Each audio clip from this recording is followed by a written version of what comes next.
We felt scattered. I thought, why do we have two different financial advisors? One's doing one thing, one's doing another thing. We felt sometimes like we were being guided in directions to spend extra money on things that probably weren't always necessary for us. I would not know for sure if I should put my money in here or put it in there. Should I buy this real estate? Like, I don't know what to do with this money, and I don't want to just blow it and spend it. We were concerned about our financial health and just wanted a better financial picture. And so when Earned came onto our radar and we sat down with our financial advisor, it just felt different. I think a physician specifically should look at Earned because the focus is on our field. They know what a physician goes through at different phases of our career. To have that knowledge in order to guide us, I think is just such an advantage. Earned isn't just about giving us financial advice. They're about doing the things that are needed to be done in order for you to fulfill your financial plan that they have created with you. And that really was very meaningful to me. Earned is kind of like the conductor of an orchestra. You know, you pull in the trombones, you pull in the trumpets, you pull in the percussion. But Earned is the one that's holding the baton. I feel trust that they're taking care of my entire financial picture, not just one little part of it. As a physician, I know that what I do for people is really powerful and impactful, and it's important for me to know that the level of expertise that I'm working with for my financial health is there, and I have that trust for them. It's definitely valuable because I don't have to go looking a million different places. Like, I don't have a lawyer over here, and I don't have, the insurance thing over here. Everything's under one roof. Earned brings clarity to my financial life. With Earned, I feel really well taken care of. I feel my financial health is secure. I feel supported. Earned is security. I would highly recommend any doctor to look at Earned. I love what I do, and it's really important for me that my patients have the utmost trust that I'm taking the best care of them. I have that same amount of trust with my financial advisors at Earned.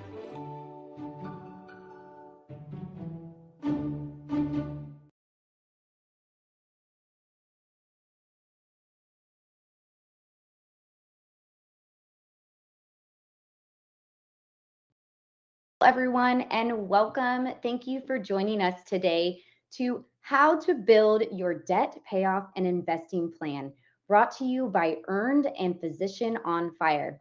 I'm Amber Eckerfield, Manager of Education and Experiences Marketing here at Earned, and I'll be your moderator for today. Whether this is your first webinar with us or you've been with us for a while, we are glad you are here. Earned is a longtime partner of Physician on Fire and the first fully comprehensive tax and wealth firm built specifically for physicians, their families, and their practices. We bring tax planning, investing, retirement strategy, practice level advice, and fully integrated insurance and legal coordination all under one roof. We are one team that sees your entire financial picture, so every piece works together instead of pulling it in different directions. So before we get started, a quick housekeeping notes. You'll see the chat icon at the bottom right hand of your screen. Please say hello or ask for tech help. Don't worry, this session is being recorded. You will get to access this replay with the same link as you joined today. If you have questions, please submit them in the questions box, and we are happy to answer them during our live Q&A at the end of the session. I have circled that apps icon for you today. It is where you're going to access any of our links to articles and the way you can get your free consult. We have an awesome agenda for today. We're going to look at comparing debt payoff versus long-term investing. We're going to evaluate refinancing, PSLF, and tax advantage accounts. And we're also going to look at some math that really gives you the freedom for being debt-free. We are excited to have Jorge and Adam on with us today. As many of you know, Dr. Jorge Sanchez leads the Physician on Fire community and has been a long trusted voice for physicians pursuing financial independence and long-term clarity. Adam Braunscheidel is an experienced investment advisor who helps physicians manage their portfolios and plan for their full financial picture, while also leading the firm's investment research and market analysis. He joined the OJM Group in 2009 and has since become a contributing author of the book Wealth Management Made Simple and a co-author of numerous articles and a familiar voice on webcasts and podcasts covering investing, retirement planning, and other financial topics. So we are really excited to have both of them here today and work on this debt-free financial plan for you. Jorge, go ahead and say hello to the audience and kick us off for today. Hey, can you hear me? Because I don't. I can. Okay. So, hey everyone, Jorge Sanchez here from Physician on Fire. This is a really cool webinar because it's, I wish I would have heard this webinar maybe 10, 15 years ago. I had my brief story is that I signed up with a hospitalist group. I was actually one of the founders. And lo and behold, the group grew. And as it grew, I was actually both a manager and a hospitalist at the same time. And the group grew, and I ended up becoming more a manager, and basically just being naive, ended up accruing a lot of debt. Eventually sold it. So then I had debt. I sold it with some partners, and then ended up having tax debt. Moved from Florida to Arizona. Anyway, got out of that. Went from Arizona. I was an independent contractor. I had an LLC in Arizona, and then I was working like 1099 work. And Arizona has state taxes. Moved to Florida, but don't be me. I kept the LLC and the 1099, and I didn't get rid of the corporation. And when I was in Florida, I started working as a 1099, but I had a corporation in Arizona I was working it through. So I ended up having taxes. So I had a big debt. Couple of $100,000, and I had student loans that were also going at the same time. And my wife and I were always scratching ourselves, scratching our heads and trying to figure out who do we prioritize, the student loan or the debt, and just pay the debt down. So that's why I'm going to be taking a pencil and taking notes, and I'm going to have some comments about this. So thank you very much for having me. Awesome. Go ahead, Adam, and guide us through the way that we need to plan this debt payoff and investing plan for everyone. Absolutely. Well, I appreciate the introduction, Amber and Jorge, as well, and looking forward to speaking to the group today. Amber and Jorge really set the stage in terms of all of you on this live webinar today are at probably different paths of your career trajectories. So we'll try to stay relatively broad, but as I was explaining to them, in the time leading up to preparing for this, is the devil's in the details.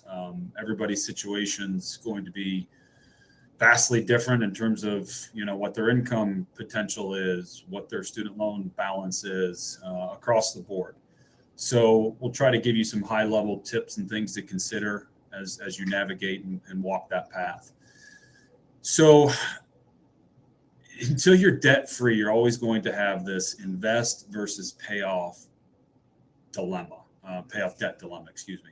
A lot of it, I always explain to our clients that it's really just an economic math formula. In terms of what your interest rate is, what your potential rate of return is does it make more sense to invest in something that earns a higher rate of return versus what you're paying in interest? Now, no one fully knows in terms of what rate of return you will get on various investments, because those come with risks, and there are no guarantees in the investment world, versus taking that quote unquote guaranteed return by paying down debt. A lot of folks that we've interacted with really have never viewed paying down debt through the lens of a rate of return, but it really is. You're locking in not having to pay that interest by paying down your debt. So it is viewed through a rate of return lens. The feeling, the psychological benefit of being debt free is real, but it's very hard to quantify. We'll give some examples just kind of in terms of the different interest rate environments that have persisted here in the last decade to talk through the numbers behind those. But again, when I'm interacting with our clients, it's very hard for me to put a number in a formula about how you feel about debt. And I've realized as you start to kind of unwind that, it really has to go back to how you were probably raised and raised around money and debt, a lot of those feelings kind of come out during this time. And the tension stays. Your head might say one thing like, yeah, Adam, I know the numbers make more sense to invest and not pay down this debt because of the interest rates, but I just have this nagging feeling when I put my head on the pillow at night. I don't like having this debt kind of hanging over my head. So it's hard for us to quantify those.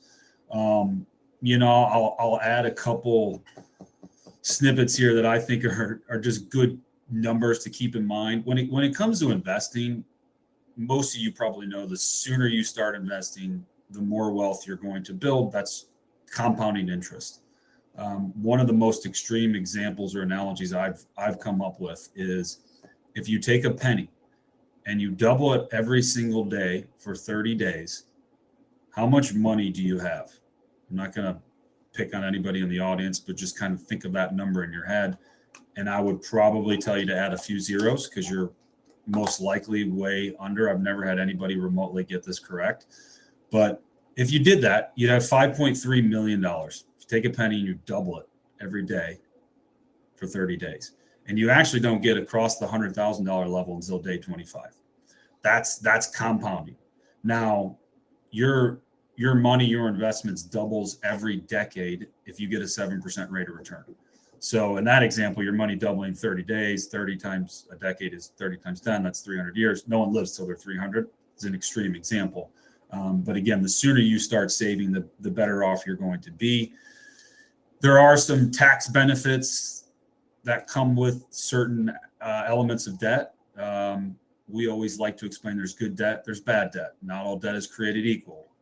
Mortgage debt has tax benefits. Typically, your student loan interest payments have a small piece of tax benefit. You can get up to $2,500 in terms of a tax deduction off your income every year. However, that starts to get phased out. If you're single, that's 85 to around 100 grand in income. It gets phased out above 100.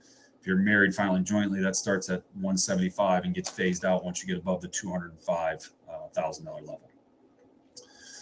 So the physician, hit the keyboard there, excuse me. The physician debt reality. So the median medical school debt is $200,000. That's last year's graduating class. Over 70% of graduates carry education debt. Not a shock. Costs a lot of money to go to undergrad and then medical school training as you carry through residency, fellowship, and start your career. There is an opportunity we're going to dive into later pertaining to your public student loans, and that's the PSLF, the Public Student Loan Forgiveness Program. Now, somewhat timely for this discussion, some of these rules, mainly on how much you can even borrow through the federal programs, has changed effective on July 1st of this year. And then currently, as most of you are probably aware with you, if you have student loans, you've seen rates move up really across the board on everything. That's not just student loans, but it's private loans, that's mortgage debt. The 30-year mortgage is sitting between 6.5% to 7%. Just back to COVID 6+ years ago, interest rates were sub 3% in that 2.5% to 3% range. So, again, the math is much easier to overcome when you're paying a lower interest rate on your debt. But again, at 8 to 9% today, paying down debt, it's a high guaranteed risk-free return. So the math really starts to tilt in your favor as you have these higher rates of debt in terms of paying down your debt more aggressively than you ever have. I mentioned, I don't know if anybody's still in schooling on this live recording now, but there are some new caps, like I mentioned, on the public student loans that you can now obtain. I'm not going to go through all of them, but there are some numbers you have to keep in mind with even the ability to get the amount of loans you may need for schooling. You might have to dip into the private world where you may have not had to do that previously. So some changes have happened there. The traditional FIRE playbook, I think what it gets right, there's a clear motivating goal behind that to really rally behind. That doesn't mean it's easy. A lot of times you're trying to save 30 to 50% of your income to really supercharge paying down that debt. And when you're doing that, and there's dollars coming in and there's dollars going out for cost of living and expenses. And it can get hard to manage that for a period of years as you're really just keeping your head down and trying to grind out and reduce that debt as quickly as possible. Sometimes that lifestyle creep can tilt the scales a little bit as you say, hey, I went to school for 4 to 8 years and then residency and on to fellowship. I mean, you're talking into your mid 30s before you really start earning a substantial income. And it can be very hard when you've gone through, almost half your life at that point in terms of schooling for your profession, to not take some of that money and buy the first nice, really large first home, or buy the, Mercedes or BMW vehicles. It can be very difficult. So, but I do think eliminating debt sooner does free up monthly cash flow on the back end to really supercharge your retirement. But it's not an easy path. What it can miss, again, like we talked about interest rates, a low fixed rate changes the math versus where we're at today.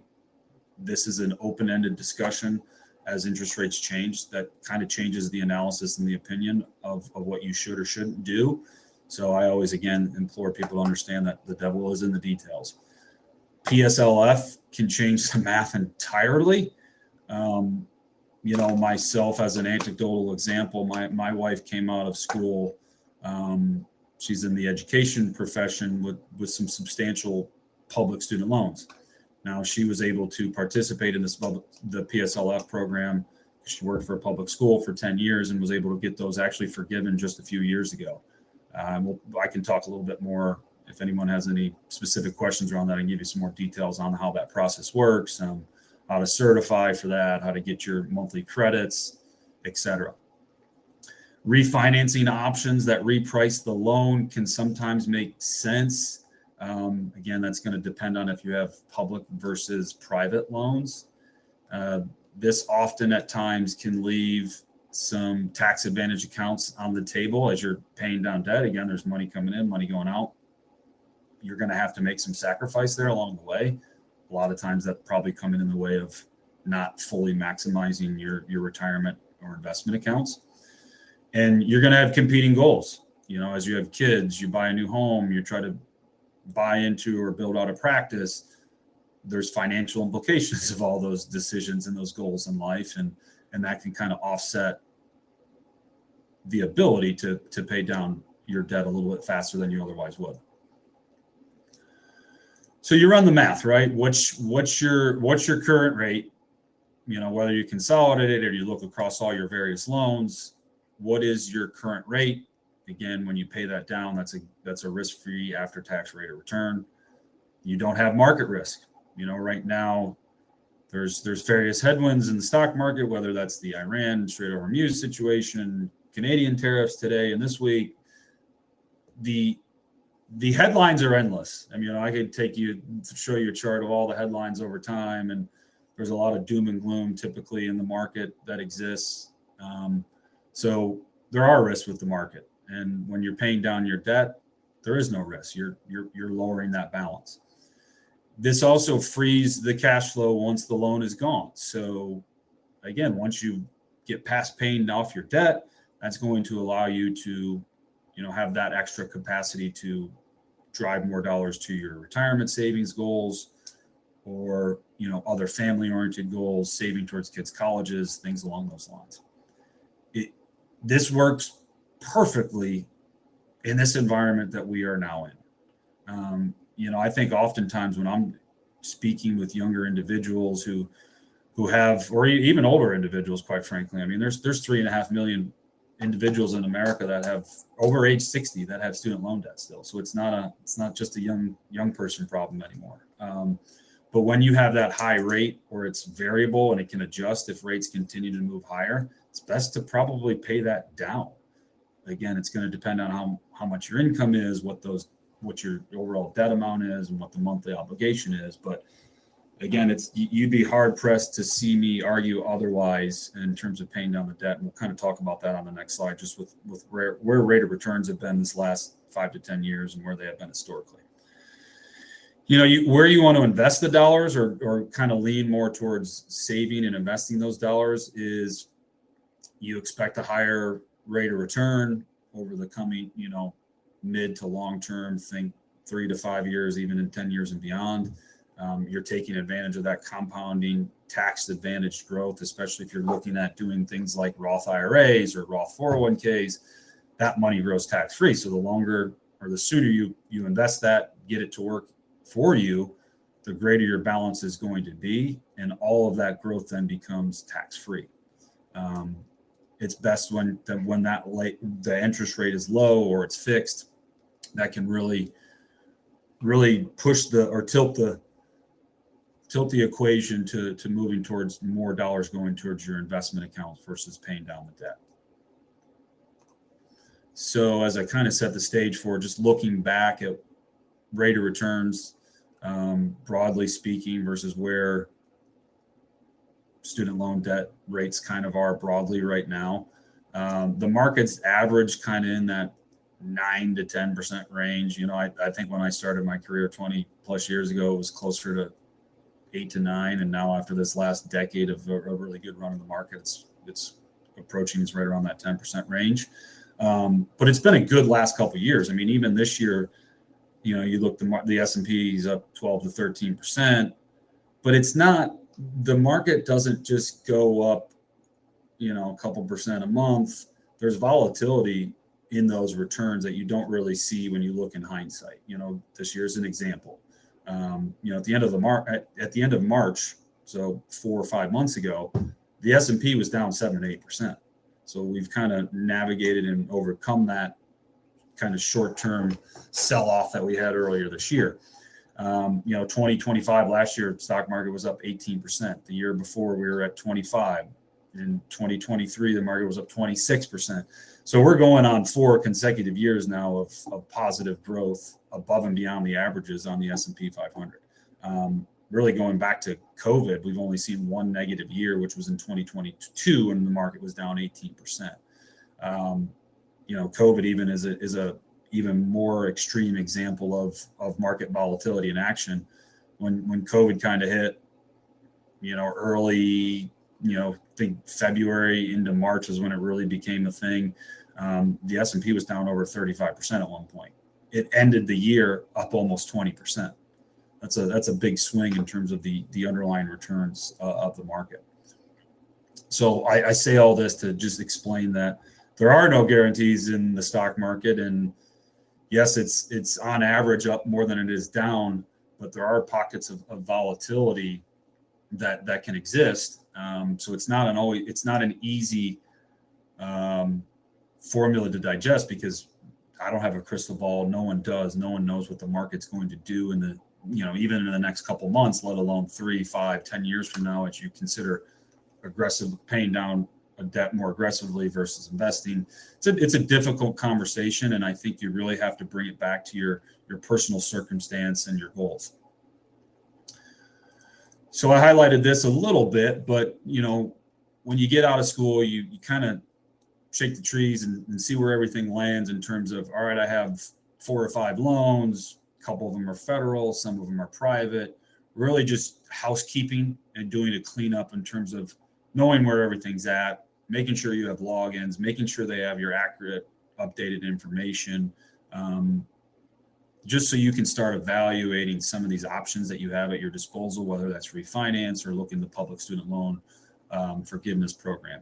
So refinance is typically going to be better for high earners who aren't pursuing the forgiveness option. If you are going the forgiveness option, you want to pay as little as possible, whether that's through one of the income-based repayment processes, which that's changing a little bit as well. We'll talk a little bit more about that, but there's something now called RAP has kind of come up, which stands for Repayment Assistance Plan. That's kind of changed effective July 1st. So when you're looking at refinancing, again, really make sure you're never going to fall in that PSLF program. For physicians specifically, I think something like 2/3 of hospitals in America are not-for-profit or 501c3 that would apply for the PSLF program. I mean, I have plenty of younger physician clients who are actively participating in it now, and really trying to pay the minimum, because the thought is that'll get paid off after the 10 years. Now you have to get 10 years of full credit. So monthly, you get credits on a monthly basis. So 120 credits or 12 years, 10 years, 12 payments a month, gets you that 120 payment amount. That's when that kicks in and that federal debt is forgiven. That's not to confuse things with private debt, private student loan debt, et cetera, is a whole nother category. These banks aren't going to forgive your loans. Now they may work with you to refinance, get interest rates lower, work on a payment plan, things along those lines. But that debt most likely will not be forgiven unless you go down a path that we won't even really explore today, because yes, there's some protections from these banks and companies from a bankruptcy perspective. That debt's not automatically wiped away like it is with some other types of debt.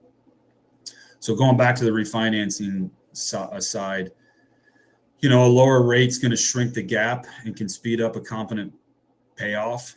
So again, if you can get your rate from 7, 8, 9% down to 4, 5, 6%, you should really try to do that. That's going to save you a substantial amount of money over the longer terms, and we'll give you a concrete scenario and example of that with numbers behind it. There's a trade-off, right? Refinancing these federal loans does forfeit your PSLF and federal protections permanently. So like I said, if you're going to go down that path, make sure you're committed to it, and it's something like there's no going back. PSLF, again, kind of hit on this, but not for profit, academic employers, hospitals, et cetera. If you plan on working there for 10 years, look, I get it. The reality is most people don't know what the world's going to look like in 2 to 3 years, let alone 10 years. But just know that does port. Like if you've worked for an employer for 2 to 3 years and you're moving to another not-for-profit hospital, that just picks up with that new employer. You don't have to have 10 consecutive years at that same employer to be eligible for the PSLF. Tax-free forgiveness is a pretty hard thing to pay off by a wide margin. I mean, again, it's going to depend on your amount and what your income is in terms of what you actually pay off of that debt that ultimately gets forgiven. But that's probably going to be one of the best quote unquote investments of your career if that does end up happening for you.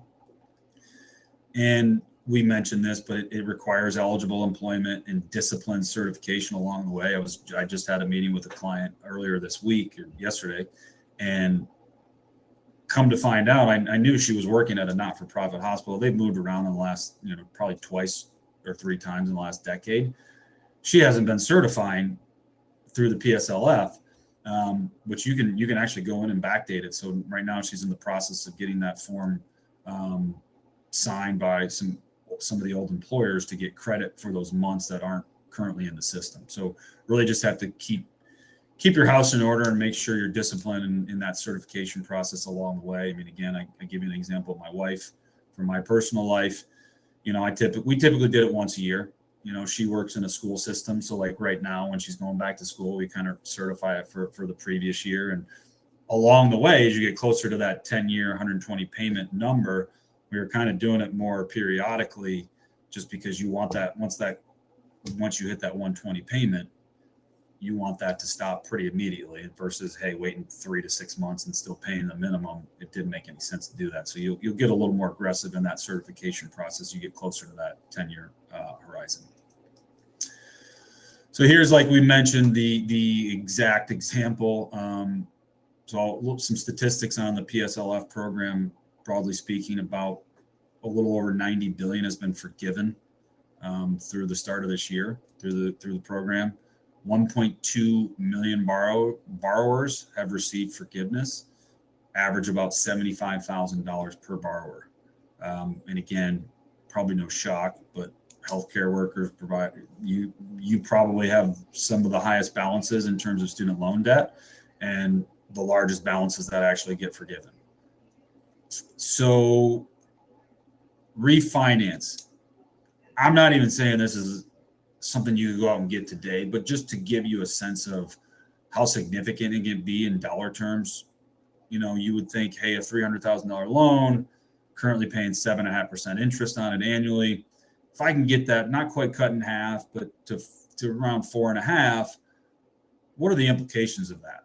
You really this wouldn't necessarily matter if you're in the PSLF, because regardless of what the interest is, hopefully you're making some minimum payment that has, the interest is what it is, and it's going to get forgiven anyway, so it's not a big deal. It's more of a cash flow discussion.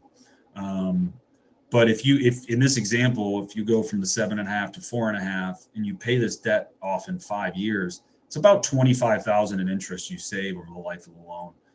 And if you equate it to a monthly payment from a monthly perspective, it's about $420 a month that you save by dropping that interest rate 3%. Again, that may or may not apply to certain scenarios, but the good news is interest rates are not a static thing. They move constantly. The short end of the curve is set by the Federal Reserve, but longer end rates are kind of dictated by markets. So right now, rates have kind of been pushed up on inflation fears and some of these other headwinds we've talked about. But there could be a period of time again where money becomes easy again and rates start to drop. That's when you would want to really look at refinancing. I had this experience back in kind of leading up into COVID, 2018, 19, 2020, where a lot of people were refinancing their mortgage debt, as an example, kind of moving from the 5s down to I have a lot of clients who still have mortgages under 2.5%. And there's really no incentive to pay that debt down early unless it's more of a psychological thing. Right now you can get 3.5% on a very conservative money market type investment. So why pay something off that you're only getting charged 2.5%, 3% in interest when I can earn 3.5% in interest? You're basically thanking the banks, because you now have the arbitrage where the banks usually have that arbitrage where you're earning more than you're actually paying in your debt. So that's the ultimate scenario that you want. And don't get frustrated if, hey, I just bought my new home and it's, 6.5%, 7%. As you build equity in that home in future lower interest rate environments, you can always refinance and look to bring that interest rate and the cost of interest down. Where the dollars go first, always try to pay off the high interest rate debt first. So anything kind of in those ranges we've talked about, probably around 8% and above, try to pay that down more aggressively. There is a school of thought that we'll discuss, let's say you have 4 or 5 loans. Hey, maybe if you got one that's, only a couple thousand, 2, 3, 4, 5, 10,000, maybe work on paying that off, even if it's not a lower interest rate. Just from a psychological standpoint, it's easier to attack 4 loans versus 5 loans. Now, I'm a very analytical, math-based person. I don't necessarily subscribe to that because I really have an intimate understanding of it all. But I can see psychologically how that can make some sense in terms of maybe just reducing the number of loans outright if you haven't refinanced and combined them all together. So try to take advantage of your employer's 401k match, whether that's some of them, you don't even have to put money in to get a contribution from your employer. That's typically what's called safe harbor contributions. But make sure if your employer says, hey, we're going to match the first 100% on your first 3% and then 50% on the next 2, make sure you're doing 5% to get the 4% maximum match from your employer. That's free money. Might as well take advantage of it. Next, as you navigate that in terms of decision around paying down debt or investing, let's say you have money left over after kind of developing your debt strategy, your payoff strategy, fill up the rest of your 401k. Your HSA is also a great option. I could make an argument to maybe look to that avenue first and foremost, because the HSA is one of the few, and not one of the few, it's the only vehicle in this country where you get a tax deduction to put the money in, and it grows tax-free, comes out tax-free as long as you use it for qualified medical expenses. There's no other vehicle in this country that has those features. So backdoor Roth or IRA, if, depending on your income, you may have to contribute to an IRA and then convert it to Roth. But really, if you're in kind of debt drawdown payoff phase, you're probably going to get to filling up your 401k and HSA and maybe not have much left over. But if you do, I think the next best space is an IRA or in backdoor to your Roth IRA or funding the Roth IRA outright if your income falls below those limits to fund a Roth IRA directly. And then the last one, it was always difficult when I was a younger advisor navigating discussions with clients around education modeling and planning, especially when I didn't have kids. I now have 3 boys, and I can confidently say this. You can always get loans. There's ways to get your kids to school. No one is going to pay you to be retired. So you really have to be selfish in this capacity and make sure you kind of have your affairs in order from a retirement planning perspective before you really go down that path of funding kids' colleges. Grandparents, other people can always kind of chip away at that. It may not only be you. They might get financial aid. They might get scholarships. There's other avenues to get them into school and pay for that schooling. So make sure you're prioritizing your retirement and paying down your debt first and foremost. Kind of just walk through this already, but here's just a visual way to look at it. First and foremost, maximize your employer match. 4 to 6% of pay, whatever that number is. Again, that's a guaranteed rate of return. It's free money that you otherwise wouldn't have if you didn't make that contribution. Then max out your deferrals for 26. It's 24,500. It's a little bit more if you're over age 50, another 8,000, and then a little bit more if you're between 60 and 63. You can get up in the mid $30,000 range in your terms of your personal salary deferrals. And HSA, if you have a high deductible plan, almost a no-brainer. Again, those dollars are tax deductible, and then they grow tax free. And a lot of people maybe get HSAs confused with FSAs. You don't have to use all this money in an HSA. That carries forward forever. We have some clients that'll cash flow their medical expenses every year, and what that does is you store those receipts, and in the future years, you can actually take out that money of those receipts that you've accumulated, those medical costs you've accumulated over time, tax-free. The backdoor Roth or funding a Roth IRA directly, depending on your income. And then, 529s, taxable brokerage accounts, paying down extra debt. Give it its due weight. This is the psychological part that's very hard to quantify. The path or the part that math can't really fully capture. When you put your head on the pillow at night and this debt burden makes you lose sleep or not sleep well at all, especially if it's really, really close, that's probably going to be your deciding factor in terms of how it makes you feel. But there also can be instances where, you might have a close call where you put together this strategy, and let's say you buy your first home. And I was just talking to somebody a couple of weeks ago about this. They bought their first home and they're like, well, we really like to furnish it in a nice way, but maybe that'll dip into a couple months of debt pay down that we kind of develop that strategy. And I said, that's perfectly fine, because look, they have a big family. They want to host family gatherings for, all the different holidays throughout the year. And how do I quantify the value that they will bring and the joy that brings them? It's very hard, right? I mean, I think, not to go draconian on you all, but when you're on death's door, you're probably not thinking about, I should have paid that debt off at 7% and not bought those furnishings. You're thinking about those family gatherings. That's what you're thinking about. I mean, that's almost priceless in my eyes. So I think you have to blend and marry all these concepts together, and it's really through your eyes, through your lens, because everyone's situation and how they approach and handle these different things is completely different. Case study, live like a resident, right? You've gone through residency and fellowship, probably not making all that much from a financial income standpoint. And all of a sudden you get out of school and you start your first real job and your mid-30s.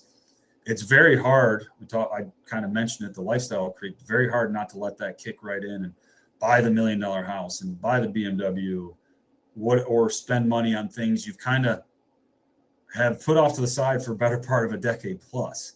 I'm not saying that's right or wrong, but it's a huge, you've kind of become used to it and accustomed to it.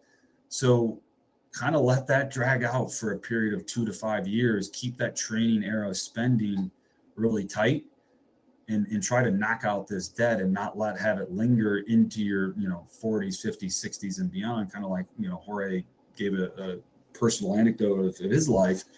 Get that paid off so it doesn't hang over you, and you can, maybe bring on debt in other capacities, like trying to buy into a practice or build a practice or expand a practice, et cetera. It gives you opportunities to say, hey, you know what? I got that student loan debt paid off. Now I have the ability and the capacity to take on more debt from other avenues. Do both, not either or. So max retirement accounts and attack debt in the same window. Sometimes it doesn't have to be an either or. Again, this is easy for me to speak broadly about all these things, but in the real world, you make a certain amount of income, the tax man gets their share, and then you have expenses in life. You want to live your life as well. So again, it really just depends on your personal situation. And then if PSLF is not available, I think refinancing is the way to go. Especially just, consolidating those accounts. I remember navigating this with my wife, who also had some private loans coming out of school. I think I had 6 platforms I had to log into just to gather information. And that can become somewhat burdensome. And I think when we're pushed to the brink, we kind of just run away in the opposite direction instead of addressing it head on. So I think refinancing and getting that consolidated to one clean monthly payment, it can be huge. It can be a huge value add.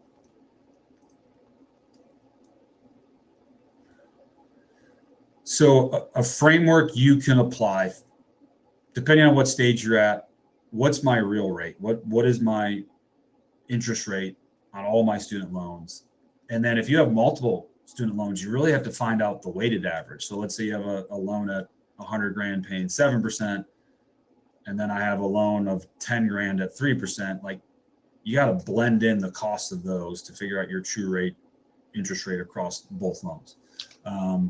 And again, this is after refinancing and these subsidies. What's the true cost of actually carrying that debt? Then secondarily, am I on a PSLF path or not? If forgiveness is realistic, protect it before you accelerate that payoff, because why pay more into something that's ultimately going to get forgiven? Now you're taking a little bit risk there, because again, no one knows what the future holds 10 years and beyond. But if you're on that path, really lean into it.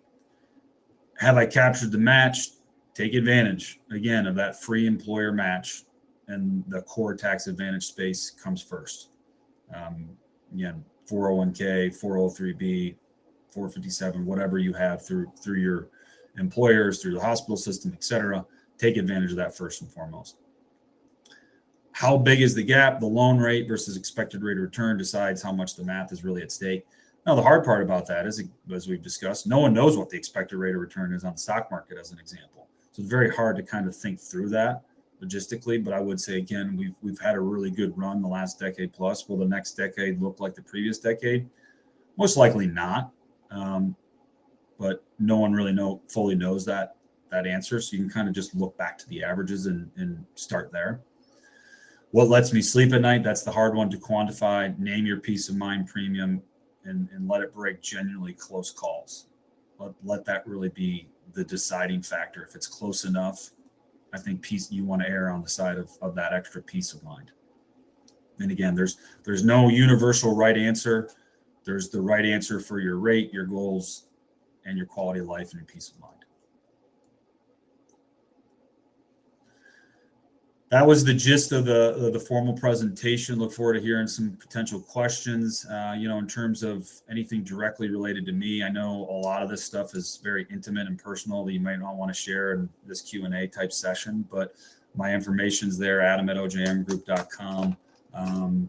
Just shoot me an email. I'm happy to jump on a call and discuss anything, around your situation personally, and look to see what makes the most sense for you. Adam, thank you so much. Wow, I took a lot of information for my own self as I continue to pay off student loans and really set myself up for a great financial future. So thank you for sharing all those insights. And, even if people don't have questions today, again, reach out to Adam. He's super knowledgeable in all of these strategies and what can really work for you. And he said it very clearly. not everything is great for everyone. It's really depending on your certain situation. And we are just super knowledgeable in reading the market, knowing what is available, what you need to take advantage of. So Earned does that all encompassingly, right? We really focus on what's for you, what's for your practice if you do own that. This isn't just for students and residents. This is for anyone at any career, right? That financial planning, those investments, the tax efficiency, looking into that career advisory. We have everything under one roof. And I think that's super special about what Earned offers. So please book your free consult here with Earned. You're going to meet one of our team members. They will go over your whole financial picture and see what we can do for you. I'm going to invite Jorge back on to really dive into some key takeaways and maybe some questions that he has seen in the FIRE community that would really benefit us learning. So Jorge, I'll let you kind of dive into any questions you may have for Adam, as well as some Q&A for us, takeaways. Cool. So yeah, so very, very, very, very insightful presentation, Adam. Thank you. I think one of the comments I had is on this lifestyle creep. It's on our culture to, because we do medical school and then we do residency, and there's always this delayed gratification, right? Yep. And by the way, you see it in nursing students, I see it in nurse practitioners. It's just whenever they finish these block of studying, boom, they get a car. Boom, they go. My wife got a Porsche SUV, which I fought like tooth and nails after nurse practitioner, and I ended up having to take it over because she couldn't. It was just too much for her. So the only comment I have is it's built in our culture because it's a delayed gratification, and what I learned, because I went through it myself, is that once you get into this mentality that I deserve this, it's a gift to myself because I worked so hard because you delayed it. Then the next purchase is easier. The next purchase is easier. Yep. And then you get to a state where now you're just comfortable and you're doing this. And it's very hard. This is what I'm trying to tell my fellow doctors. It's very hard to unwind once you've gotten to a state of that. I'll give you an example. In my house, we have a daughter. I had delayed gratification. I could not buy it because I like to eat. I like to cook a lot. So I like to eat on porcelain and drink out of glass. For 10 years, it was plastic, recyclable plastic, right? Dishwasher safe plastic. Now my daughter's 12 and I bought fancy dishes, fancy glass. And guess what? They started breaking. Now I can't undo it. Now I'm stuck on that. I'm stuck on buying it. And I realized my mentality is like, hey, the other day my wife bought plastic because she kept seeing, we have cats and dogs, and the cats go over and they knock stuff over. And to me, it's very difficult for me to go back to plastic, even though it was the logical thing. So for our physicians, I think don't get into a position where, oh, you know what? I'm gonna accelerate my lifestyle. I'm gonna upgrade. But you know what? If it goes bad, I can unwind this. There's no way you can unwind a $60,000, $100,000 back pool build out. I mean, this is my friend in Fort Lauderdale who did this. He started with a $30,000 build out. The build out ended up being an $80,000, $90,000 build out by the time he was done. And then he was complaining to me about having trouble meeting his tax obligation. So that's number one. The other, basically the question, if, 4/5 of physicians are W-2s, meaning they're employed by a system, the W-2s, but a lot of them are side gigs. Of that, 1/4 are 1099s, and there's a mix. Some people do hybrid. They're W-2s and 1099s. When you look at this order of operations of what you pay first, if you have a 1099, so I guess the question is, if you're 1099 in a W-2, does the sequence of who you pay first matter? And if you're 1099 only, does that make a difference? For example, I'm a 1099 only. What is your advice to those of us who are like in one of those two camps? Yeah, no, it's a good question, Jorge. I think, obviously if you're the combination of the two, I would definitely still kind of err on the side of maximizing the employer match through the W-2 lens, through the W-2 income. But if you're 1099 only, you're the employee and the employer. You sit on both sides. There's no one matching you. You're matching yourself, right? There's no employer match for you to take advantage of. So I almost would take that back to the tax lens, and kind of depends on what your income is. And a lot of times when you're throwing dollars into, whether that's an individual 401k or a SEP IRA or things along, those different retirement vehicles that you have at your disposal with 1099 income, it really makes sense to crunch the numbers to see, because if you don't do something like a SEP IRA or an individual 401k contribution, a bulk of that money is going to the IRS anyways, depending on what your marginal tax rate is. So you might actually come out even more ahead by throwing dollars to one of those retirement accounts and then taking that difference that you otherwise would have paid to the IRS to pay down debt. Next question is, if you're going into the PSLF path, like how do I find out if my hospital qualifies for PSLF? How do you verify that part? Most of that information is pretty broadly accessible online, whether they're a 501c3 or a not-for-profit hospital, or quite frankly, a lot of these, bigger networks, they have really good HR departments, and just checking with them like, hey, I have public student loan debt. Am I eligible to participate in this? And they should be able to answer that relatively easily. But again, if it's a not-for-profit or a 501c3, I imagine you probably have an inclination of that.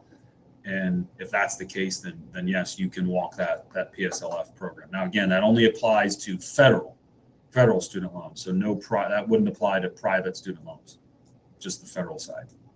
And I just actually dropped a link in the chat for everyone. So if you need to kind of access the studentaid.gov, you can see for yourself if you qualify. There's lots of little calculators on there and a help tool that can kind of guide you past, if you do qualify, kind of what Adam is stating. Yeah, that's the neat thing about the technological age we live in now. When I was done with school 20 years ago, it was hard to find any information on any of these topics. Now it's relatively available and ready just through a quick Google search or an AI search, or again, the federal student aid website that Amber just linked to is a great starting point. If I have a small loan and a big loan, like how do I figure that out? Who do I pay first, small or big? Yeah, I think that goes back to somewhat of that example I was giving you earlier. I think there's some schools of thoughts that say, hey, pay just less loans helps psychologically. So even, my math brain from an economic lens would say, well, you pay down the higher debt first because that's the biggest cost to carry, because you're charged more interest in dollar terms on that debt.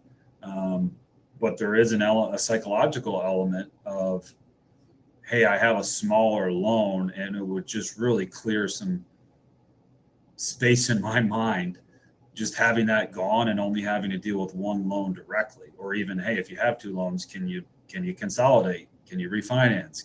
Are you on the PSLF path? So I hate to keep putting it back, but it kind of really depends on what types of loans you have. What are the interest rates? What are the terms? All of that really goes into the decision-making tree. And it's hard to really paint a broad brush to say, yeah, again, me being a math-oriented person, I'm going to always go towards paying down the higher interest rate debt because that's costing you the most money.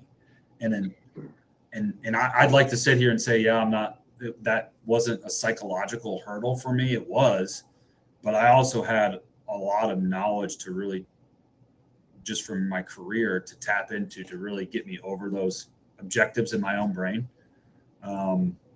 objections, I should say. So, yeah, I think it really depends, Jorge. But if the rates are close enough, again, it just really depends on the individual situation. But there is an element to say you don't always necessarily have to attack the highest interest rate first and foremost. Again, if there is some psychological benefit you think by paying down the smaller balance that yes has a smaller rate, that could make sense just from an overall perspective. It might not make complete sense from a math perspective, but psychologically, I think that's hard to quantify, the value you get when you put your on the pillow at night and you have one loan instead of 2 or 3. I do have a question from the audience, and I'm curious if we have an answer for this attendee. So a lot of acronyms coming at you, but what is the difference between PSLF and TEP-SLF? I have a physician family member who has the TEP version, met the 120 payments, but is taking a long time for her loans to be forgiven. Curious if we have an answer on that, or maybe we can guide them to kind of a website to navigate towards an answer. Yeah, I think the TEP-SLF program, I think that was capped by congressional appropriation. I think it's 800 million on a first come, first served basis. I'm not even sure where they stand in that right now, quite frankly. But there has, like the PSLF, I will tell you, it's largely automated, but TEP-SLF is not, and requires like federal FSA, federal student aid, to manually audit those payments and payment histories to verify. So it can be a little bit more complicated than just the straight PSLF program. But it's the TEP-SLF comes from a dedicated pool of money rather than the PSLF allocation. And it undergoes an extra layer of federal review, which, so we all know, our federal government's probably not the quickest to respond to things. I was just talking to a client that hasn't gotten their 2023 refund yet still from the IRS. So the government's not always the most efficient, but if you feel like you've met all of those payments, you can contact them directly and have your account placed in what's called administrative forbearance. So you aren't forced to make any more out-of-pocket payments while you wait for that answer back. And Jason, I'm actually putting a link directly into the chat for you, directly to that TEP-SLF page for you. Hopefully you can get in contact with them. But yeah, it sounds like they're lagging on their response to you, and you've met all the 120 payments as stated. But yeah, those are all great questions and definitely nuanced to certain situations. Again, happy for us to answer them. Reach out to Adam specifically. You can book your free consult here as well to go over a bigger picture. And hopefully that helped answer your question a little bit. I do want to draw attention to one more link that I've provided on the webinar today, and that's the cash flow, tax, and med school debt strategy. You can click learn more. It's a part of our Earned Institute, which is a physician and doctor learning central at any stage of your career, whether you're a dentist, whether you're a physician, or another doctor in a certain specialty. We have so much information and articles there that you can gather as much knowledge as possible from our advisors without attending every single webinar. Or maybe you feel like you missed something. That is where you can learn more here. Are there any other tidbits of information, Jorge or Adam, that you want to give our audience before we end our session for today? So for me, I guess the key takeaways is that so 3. So I guess your weighted, 2 things that have the most important thing, I think, is your weighted rate and whether you have a path to forgiveness, I think, is realistic. You have to, can you do that? Can you commit to 10 years Right. in this path, in particular with the academic medicine or not-for-profit hospitals? I live in Naples, and one of the hospitals here, you would never think it's a not-for-profit, but it claims to be a not-for-profit, and it counts Right. for that. So don't let the appearances do that. Sorry, I have a little kitty that is like wants to play. So I think just do your due diligence and make sure that you have a plan for that. If forgiveness is live, every extra dollar towards a principal is a dollar you gave away. If it isn't, at 8 or 9%, the guaranteed return it's hard to beat. Number 2 is capture the match in the tax advantage space before you accelerate anything. So like if you got an employer match, like hook yourself up on that, and it beats every debt rate outright.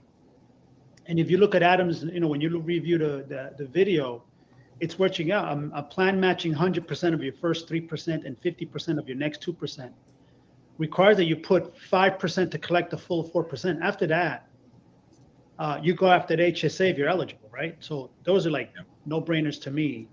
And the other part is just I'll say it again, get tax advice. Don't chat GPT your advice, because the tax law changes, like for example, July, some tax law changes, it's relevant to what we're talking about today. Like there's a lot of assumptions. The tax law is complicated. You're complicated. Like, you don't consult. If you have a cardiology, you want to do a cardiology consult, you don't walk outside and ask the first person that walks by what they do, right? You will actually consult the cardiologist. We have very complicated lives, very complicated fees, employment structures, side gigs. You just get advice. And the third one, it's like put a price on a peace of mind, and then buy the peace of mind deliberately, or don't. But it just means you have to get a pencil and paper and figure it out and make the calculation and do it. So I think that's it. So thank you very much, Amber. Thank you, Adam. Again, I love working with Earned. They are the one-stop shopping. We've done a lot of due diligence on them. They have they do everything: financial planning, debt management, wealth management, tax efficiency, estate planning, insurance, insurance for physicians, which is important for us. So again, thank you very much for stopping by, physicians. Again, we're saving America one patient at a time. Thank you for your time, and we'll see you guys soon. Have a great day. Thank you, Adam. Everyone. Thank you, Thank you, everybody. Thank you, RA.